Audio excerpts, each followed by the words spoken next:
Missing mass. Woman begged mother to visit her 1 week before disappearance.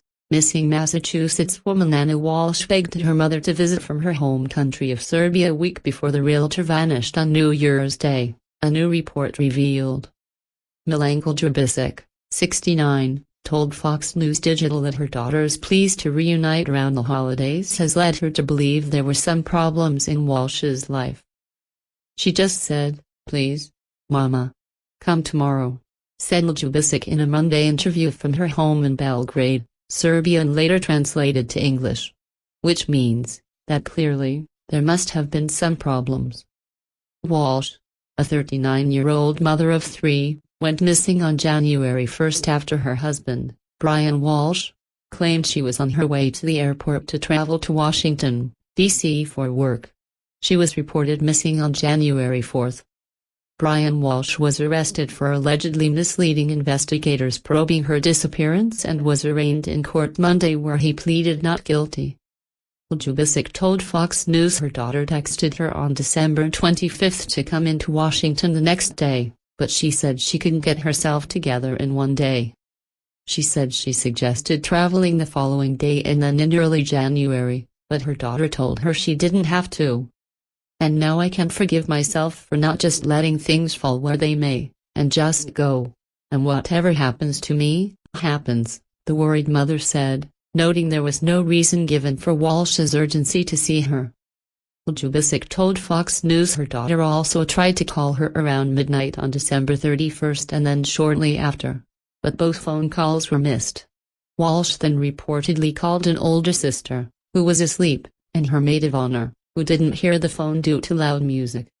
"And now, I regret not getting the phone, because she's disappeared," Ljubicic reportedly said. Ljubicic said she never noticed anything bad about her son-in-law Brian Walshe, as he faces growing suspicion tied to his wife's whereabouts.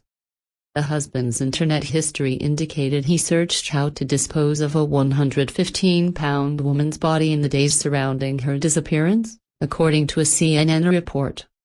The national outlet, citing 2 law enforcement sources, also reported he looked up how to dismember a body.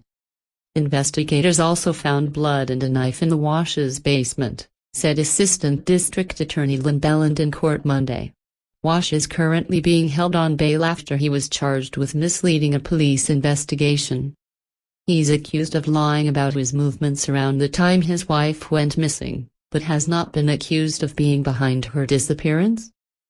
He told police he only went on January 2 to get ice cream for his eldest son, but surveillance footage indicates he visited Home Depot store in a mask and gloves to buy a tarpaulin, mops, tape, bucket and other cleaning supplies, according to Belland. He is not charged with murder. He's charged with misleading investigators by not saying he went to a Home Depot, Walshe's defense attorney Tracy Minor said Monday. "That anything happened. I can't believe it," Ljubicic told Fox News. "In total, I spent 16 months with my son-in-law and I never noticed anything bad about my son-in-law." She insisted the married couple love each other, but at times Ana was irritated by limitations because her husband, a convicted art fraudster, faced home confinement ahead of his sentencing. "I cannot believe that he'd ever have done anything to her," she said. He said to the police that everything with Ana was fine,